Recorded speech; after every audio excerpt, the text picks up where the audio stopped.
কে আমাদের এত বড় ডাব গাছে উঠলো? হঠাৎ করে কিভাবে মেলার মধ্যে আগুন ধরে উঠলো? আজকে আমার লাইফে ফার্স্ট টাইম এত বড় মেলা দেখলাম। চলো গাইস, গল্পটা তোমাদের প্রথম থেকে শুনিয়ে ফেলি কি কি হয়েছে। সকালবেলা চলে যাচ্ছিলাম বাগানের দিকে, তার কারণ হচ্ছে যে শুনলাম নাকি আমাদের ডাব গাছ ঝোড়াতে এসছে। বাগানে এসে দেখি কতগুলো ডাব পেরেছে, দেখো ভাই। এইদিকে আবার পাপা একটা ডাব নিয়ে ঝাঁকাচ্ছিল, দেখছিল ডাবে জল আছে। আমি আবার গাছের দিকে তাকিয়ে দেখলাম কাকু দেখো কত উপরে উঠে আছে। থেকে ঠিকভাবে দেখতে না পাওয়ায় তার জন্য চলে এসেছিলাম গাছের কাছে। কাছ থেকে দেখলাম বাবা রে ভাই দেখো কত উপরে খালি দাঁড়িয়ে আছে কাকু। চারিদিকে ছড়িয়ে ছিটিয়ে থাকা নারকেলগুলো আমি ততক্ষণে এক জায়গায় করতে লেগে গেলাম। থেকে নিচে এসে কাকু কি করছে দেখো গাইস, জাস্ট এটা চেক করো। এত কিছু সহ্য করার পরে তারপরে একটা কাকুকে দিয়ে দিলাম একটা ডাব কাটার জন্য, যেহেতু ভাই এত কষ্ট করার পরে কষ্টর ফলটা তো চেকে দেখতে হবে না। এতক্ষণ এত পরিশ্রম খাটাখাটনির ফল ভাই এত মিষ্টি হবে কোনোদিনও ভাবতে পারিনি। এক ডোক মারার পরে তারপরে আবার এক ডোক মেরে দিলাম, এত সুন্দর মিষ্টি ছিল। আই থিঙ্ক ইরফানের খাবার পরে রিয়াকশনটা দেখে তোমরা বুঝতেই পারছো যে কত সুন্দর ছিল ডাবটা।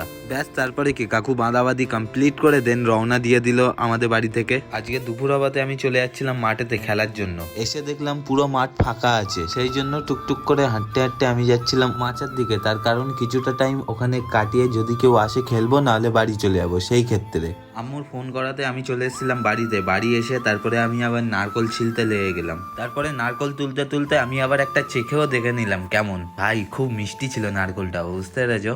সন্ধ্যা হওয়াতেই তিন বন্ধু মিলে বার হয়ে গেলাম মেলায় যাবার উদ্দেশ্যে। শুনলাম নাকি এক জায়গায় প্রচন্ড বড় মেলা হচ্ছে, আর ওখানে নাকি বাজিরও কম্পিটিশন হয়। তো চলো তোমরা দেখতে থাকো আর আমি শেয়ার করতে থাকছি, ঠিক আছে?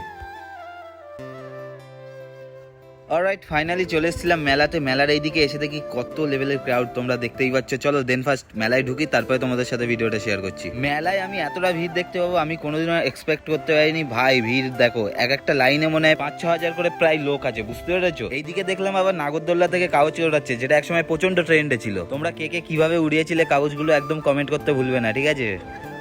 এত মেয়ে দেখিস নি ভাই, আমি বুঝতে পেরেছি এখানে যেখানে তাকাবি সেখানে মেয়ে, কিন্তু ভাই এরম ভাই মেয়েদের ভাই क्या सोच है रे तेरी, मानना पड़ेगा। এইদিকে মেলায় গিয়ে আমাদের বন্ধুদের নজর মেয়েদের থেকে একদম সরছিল না। এই দেখে আমি তো অবাক হয়ে যাচ্ছি যে এরা এত মেয়ে ভক্ত। আমি একটু এইদিকে ওইদিকে তাকিয়ে দেখে নিলাম। এইদিকে আবার এসে দেখলাম যে তুবড়িবাজির কম্পিটিশন চলছে, কেমন ভাবে জ্বলে উঠবে দেখো, জাস্ট ওয়াচ করো এটা।